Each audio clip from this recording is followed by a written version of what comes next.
Assalamualaikum warahmatullahi wabarakatuh. Waalaikumsalam warahmatullahi wabarakatuh. Alhamdulillahirrabbilalamin. Teman-teman dan para jemaah sekalian, kembali lagi kita dalam majelis yang mulia ini yang insyaallah diberkahi Allah Subhanahu wa taala. Amin. Semoga kita semua dalam lindungan Allah dan mendapatkan kesehatan, yang dimana kesehatan itu kita pakai untuk terus berdakwah di jalan Allah. Amin. Amin. Pada malam hari ini saya bersama Ustadz Fahmi Al-Jantani. Assalamualaikum Ustadz. Semoga kita semua dalam keadaan sehat walafiat. Amin. Begini Ustadz, dalam media sosial ini marak dengan adanya perdebatan antara umat Islam sendiri. Nah, kita ini sebagai anak muda dan beberapa jamaah juga keliru dalam hal ini, bagaimana kita menanggapi akan adanya perdebatan dalam umat Islam itu sendiri Ustadz. Nah, bagaimana debat itu sendiri dan bagaimana pandangan Ustadz? Baik. Sesama umat Islam, alangkah lebih baiknya istilah yang digunakan itu diganti. Jangan lagi menggunakan istilah debat. Debat itu digunakan ketika umat Islam dengan umat agama lain, seorang muslim dengan orang kafir misalnya. Itu boleh. Dijelaskan dalam Quran surah An-Nahl ayat 125, ud'u ila sabili rabbika bil hikmah wal mau'izatil hasanah wajadilhum billati hiya ahsanah. Berdebat ketika dengan orang kafir, dengan orang non muslim, kita gunakan istilah debat, mujadalah di situ. Mujadalah, saling tolak argumentasi, itu asal kata jidal ya. Awal-awal sudah saling tolak. Kalau sesama umat Islam dari awalnya sudah saling menolak, maka ketika debat satu majelis maka tidak akan ada yang menerima apabila ada salah seorang di antara mereka yang kalah. Maka sebaiknya jangan menggunakan istilah debat kalau sesama umat Islam itu. Lalu gunakannya apa? Menggunakannya istilah mudzakarah. Mudzakarah itu saling mengingatkan. Nah, ini dijelaskan dalam Quran surah Az-Zariyat ayat ke-55. Di situ wadzakir fa inna dzikra tanfa'ul mu'minin. Berikanlah peringatan karena sesungguhnya peringatan itu bermanfaat bagi orang-orang yang beriman. Jadi sesama orang beriman harusnya sebaiknya itu menggunakan istilah mudzakarah. Jadi kalau misalnya kita berbeda pendapat nih dengan ulama atau dengan majelis lain, guru di majelis lain, maka adakanlah majelis mudzakarah, saling mengingatkan. Kalau saling mengingatkan, maka di sini insya Allah siapa yang ternyata argumentasinya lemah atau pendalilannya lemah, dia diingatkan agar kemudian dia bertaubat kepada Allah Subhanahu wa taala dan lebih memilih pendapat yang paling rajih atau paling sahih dalil-dalilnya. Itu niatan daripada mudzakarah. Tujuannya saling mengingatkan, bukan saling bantah, bukan saling jidal, bukan.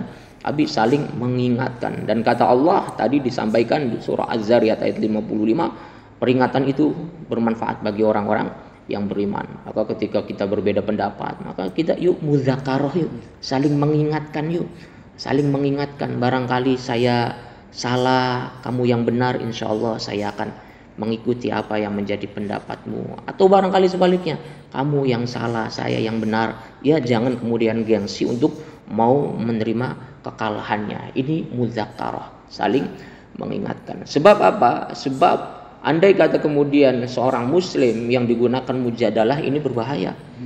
Dulu Imam Syafi'i itu meninggal dunia karena dipukul. Di dalam kitab Hasyiah Al-Bujairimi Al-Khatib, di situ Syekh Sulaiman Al-Bujairimi menjelaskan bahwasanya Imam Syafi'i ketika beliau pertama kali datang ke Mesir, di situ banyak ulama-ulama dari pengikut Imam Malik. Di situ kemudian Imam Syafi'i berdakwah di Mesir, menyampaikan ilmu di Mesir. Ternyata banyak pengikut fanatik Imam Malik yang benci dengan kehadiran Imam Syafi'i. Dalam beberapa riwayat disebutkan pelakunya adalah Fatyan Al-Maghribi. Beberapa riwayat lain menyebutkan bahwa pelakunya adalah Ashhab bin Abdul Aziz Al-Misri. Yang jelas di situ mereka tidak suka dengan Imam Syafi'i. Ketika tidak suka dengan Imam Syafi'i, mereka senantiasa berdoa agar kemudian Imam Syafi'i mati. Ini dijelaskan di dalam kitab Hasyiah itu. Apa doanya yang seringkali dipanjatkan oleh Ashhab bin Abdul Aziz Al-Misri itu? Doanya, Allahumma amit asy-Syafi'i, ya Allah matikanlah Syafi'i. Wa illa dhahaba ilmun Malik. Kalau misalnya Imam Syafi'i enggak mati, nanti lama-lama mazhab Imam Maliki hilang. Nanti lama-lama pengikut Imam Maliki akan habis pada pindah ke Imam Syafi'i. Ini yang seringkali dibacakan oleh Ashab Ibnul Aziz Al-Misri. Ia mendoakan Imam Syafi'i agar cepat mati nih. Gimana Imam Syafi'i mati? Ternyata nggak mati-mati Imam Syafi'i. Imam Syafi'i nggak mati-mati. Singkat cerita kemudian Ashab ini mengajak dialog Imam Syafi'i. Bukan dialog tapi mujadalah. Kenapa?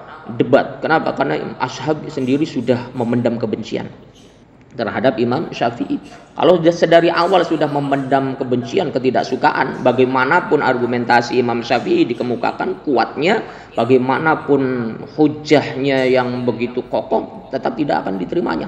Terbukti ketika Imam Syafi'i berdebat dengan Ashab ini, Ashab kalah.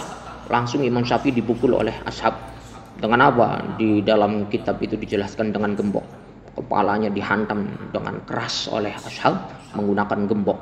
Dari situlah kemudian Imam Syafi'i sakit dan beberapa saat kemudian Imam Syafi'i meninggal dunia. Nah, ini ternyata luar biasa.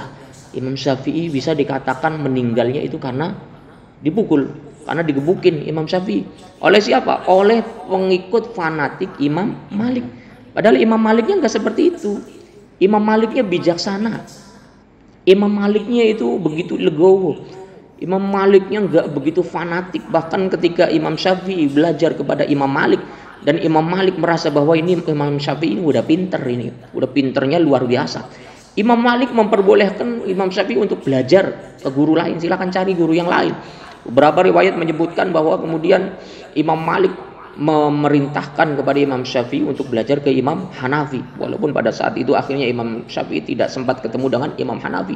Tapi artinya apa di sini? Artinya di sini Imam Malik begitu bijaksana. Imam Malik begitu bijaksana, begitu berpikir terbuka, sehingga Imam Malik nggak ada perasaan kamu udah belajar sama saya, jangan belajar ke yang lain. Nanti khawatir bid'ah misalnya. Nanti khawatir menyimpang dari sunnah misalnya. Enggak, Imam Malik.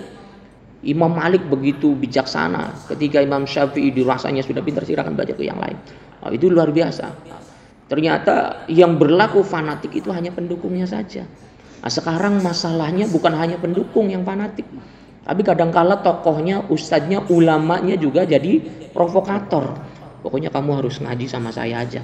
Kalau ada yang lain nggak usah didengerin, nggak usah hadir di majelisnya. Pak Ustadz beberapa kali seperti itu, ngisi pengajian di depannya banyak jamaah, kemudian ada beberapa jamaah yang kemudian pakaiannya kelihatannya ini nih pakaiannya kayaknya beda dari yang lain.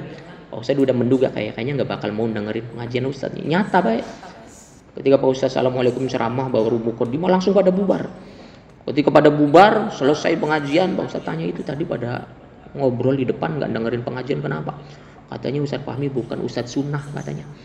Wajib bukan Ustadz sunnah. Jadi Ustadz apa Pak Ustadz berarti? Ustadz wajib bukan semacamnya. Wajib. Jangan seperti itu ya. Hilangkan istilah-istilah semacam itu. Jangan kemudian merasa paling benar sendiri, paling suci sendiri. Dijelaskan dalam Quran surah An-Najm 32. Fala tuzakku anfusakum wa huwa a'lamu biman ittaqwa. Jangan engkau merasa paling suci. Jangan engkau merasa paling benar sendiri. Dijelaskan di dalam kitab tafsir Al-Wajiz, di situ dijelaskan bahwasanya jangan sampai kemudian seseorang itu merasa bangga dengan amalnya. Wah, amal kita ini yang sesuai sunnah ini. Amal saya ini yang sesuai dengan ajaran Rasulullah. Jangan merasa paling suci, jangan merasa paling benar. Ini perintah dari Allah Subhanahu wa taala, peringatan dari Allah, larangan. La tuzakku, jangan merasa paling suci. Karena merasa paling suci kemudian ngolok-ngolok orang lain, mencemooh ulama lain, ustadz lain. Jangan.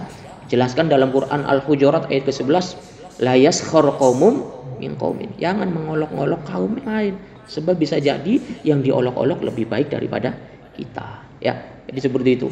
Jadi enggak sebaiknya hindari istilah mujadalah, diganti dengan istilah mudzakarah. Ya, seperti itu. Hadat. Syukron Ustaz. Pada para jemaah kita sama-sama menghindari istilah mujadalah dan kita ganti menjadi istilah muzakarah. Mungkin cukup sekian majelis pada malam hari ini. Kita tutup dengan membaca hamdalah. Alhamdulillahirabbil alamin. Semoga ada manfaat dan keberkahan ilmu yang kita dapatkan. Billahi taufiq wal hidayah. Wassalamualaikum warahmatullahi wabarakatuh. Waalaikumsalam warahmatullahi wabarakatuh.